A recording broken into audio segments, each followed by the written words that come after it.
You know what I want for Christmas? I want the 20 minutes worth of yapping that I just did with the mute button on. I want that to have the audio.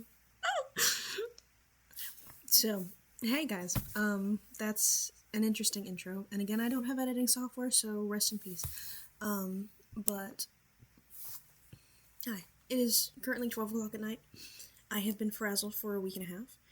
I am so sorry for the way that this is going to be formatted, but it is yet again time for me to say something. I will emerge out of the depths to say very old poems that are still currently relevant, and I'm going to say them before they become irrelevant.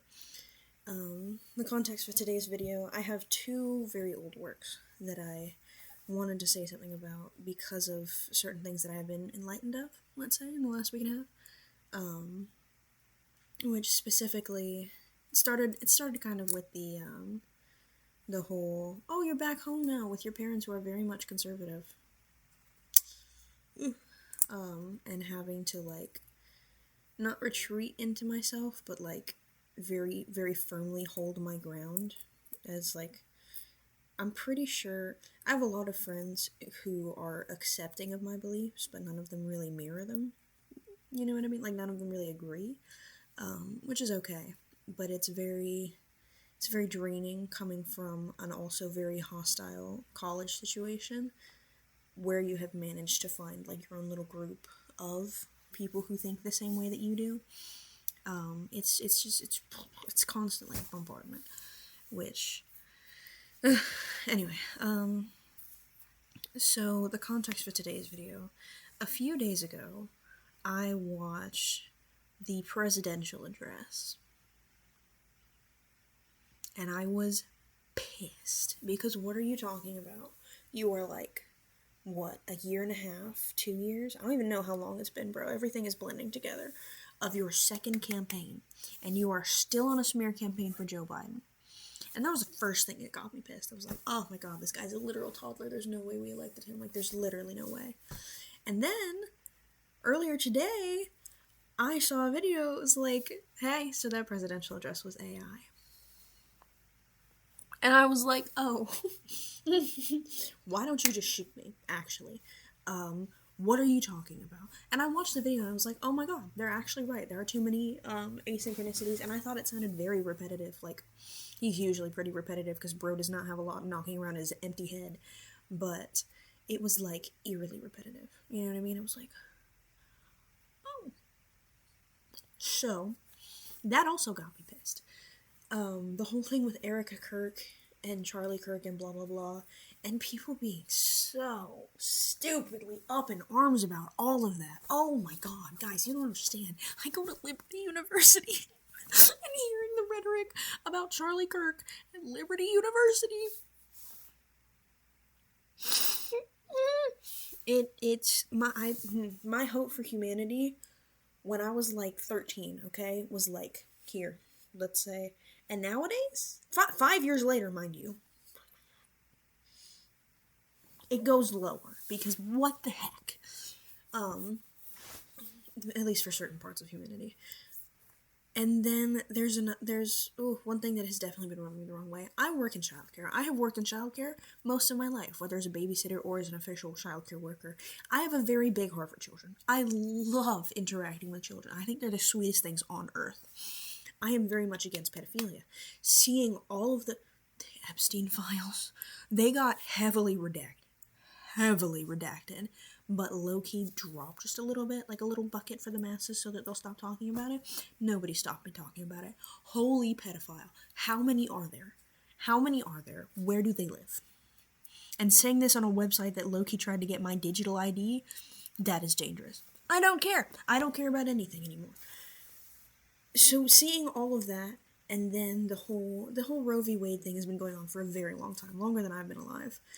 But there are, if we're going to uphold the decisions that, you know, the Supreme Court, whatever, has made, I would argue that even sperm cells and egg cells should be counted as people, because those are one step away from being fertilized, and therefore human beings. And I would argue this solely based on the fact that this one company, and you can disagree with me on that, that's completely fine. Low-key, I'm pulling this out of my ass.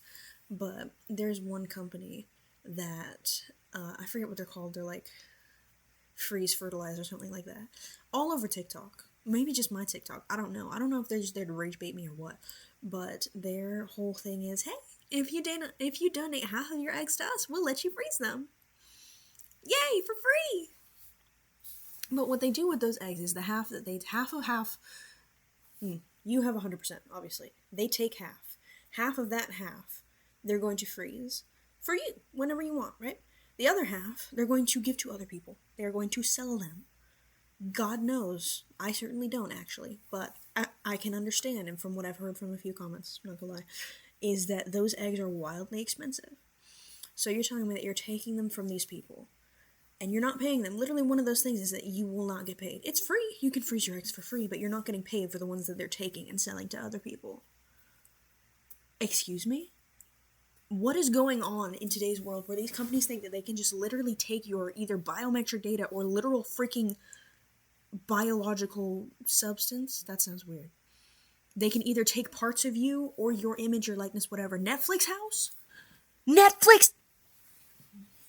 Where are the cameras? Apparently everywhere. Because what the hell are you talking about? You get to use my likeness across multiple platforms for the rest of freaking eternity, and I don't have to get paid for it. And it's in the contract! When you walk... It's midnight, and all my family is sleeping. I'm very glad I'm in a tent in the garage, not gonna lie, because I would not be able to yap like this if I was not. I'm fine, by the way. The whole situation is just, are we kidding? Are you kidding me? You're gonna... Anyway, that's a long intro for two works of literature. Yeah, so that's the intention behind, that's the motivation behind what I'm about to say. And to sort of... I've been thinking about this for a while, and I learn a lot in a very short period of time, often, and it comes in, like, cycles and whatever. But this first poem, it's got a really weird format, and it's going to be written down below, so it'll make more sense. But it's like an acrostic poem on steroids. But I wrote it 6 months to a year ago, Loki can't remember, and it's about wanting to be stupid. Like, wanting to have the pure bliss and lack of, like, having to adhere to truth that, like, these MAGA heads who have more Botox than brain cells will actually, like, experience. Like, I kind of want that kind of euphoria. You know what I mean? I wish I wasn't held to the standards of truth and honesty and love and light. Like, I wish I could just be stupid and, like, happy. But, whatever. That's what this poem is about. It doesn't have a name. Anyway. It's... When wild washing woes, whether what was well, indeed I inquire inside if idiocy indemnifies. Such sweet succor shown, such stupid serenity, damn desired discernment. Oh, omens offer opulent orations, mine more the marring misery made. In indecency ire insists itself, sweet, so sweet. All amenities altars applied, no number needs narration, great gains glow greatly, underestimation utters approval, ultimately. I immolate insouciance, idolize intensity, show me shining shores, sunlight, snakes, serenity, sacriledge, and sanctity. High heaven, heed heterophemy, hold hearts hopefully. Wisdom is anguish, kindness is life. And really, what that speaks to is... If you were to put it in, like, 3 sentences, it's, I see too much, I wish I didn't, I need to see more. Which, you know, is going to resonate with a very niche sort of audience, and to that niche audience, I would like to apologize wholeheartedly, because I know the struggle. It's a good thing, and it's a beautiful thing to see too much, but if you take it too far, it'll kill you. Like, genuinely, it will kill you. And actually, which reminds me, I am not suicidal in any way. I have not been suicidal in a very, very long time. I would never harm myself. I will not harm myself in the future. And I know I don't have nearly the amount of influence required to say that, and it's low-key cocky to say this early, but I figured I'd get it out of the way. The second thing I wanted to share with you guys, it has a kind of funny, kind of sad, kind of stupid backstory. I was very sad one day about This was when I worked at Public still, so it would have been, I don't remember. Anyway, a couple months ago, and they were having one of the first, I think, No Kings protests. Yeah, it was the one for Donald Trump's birthday? Question mark? I think. And I remember I met a history teacher who had went to one of the protests that day after it had finished, and I had No Kings written on my wrist because I knew I couldn't go because my parents. And I was like, I wish I could have been there.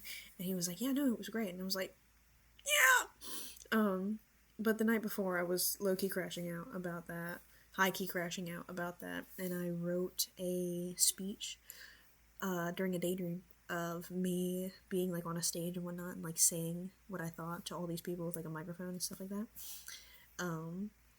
And this is the speech that I wrote. It talks about, it is very Christ-centered. It is very Christian imagery, because I'm pretty sure at the time that's what he was pushing, and that is something that I'm very well versed in. Grew up in a Christian household, still claim Christianity. I know a lot about the Bible. I know a lot about what it teaches. I can argue with the best of my age. I'm not like scholarly necessarily informed on it, but I know a lot. Anyway, it has a lot of Christian imagery, but it talks about billionaires, it talks about minimum wage. You know what? You'll hear. Anyway, we begin. It says, mind you, I'm on a stage at a No Kings protest, ideally, while I'm saying this. It says, words, though not nearly strong enough, have a profound effect on this world. I'm here to persuade you today both of that and what to do about it. Let me ask you before we begin, what do you believe? I ask that with no hidden intentions. What do you believe? Now, I won't care till you make me, but I'm willing to bet that whatever came to mind first is, in fact, something you believe. And we should fight for what we believe, right? Right. Well, I believe that we are all, as we stand today, created in the image of God. I believe that same God created everything else, and he didn't charge us for it. I believe that a man is entitled only to what they were born with, their body, their soul, and their mind, and I believe that whatever they do with those gracious gifts from God is a part of their free will and their rights to life, liberty, and happiness. I also believe in consequences. I believe that liars go to hell. I believe that murderers should get there quicker. I believe that in a world where the ground produces abundance the likes of which you couldn't fathom, whilst only being asked to be treated kindly, should not be withheld from those who would. I believe that the Lord programmed the... Hello.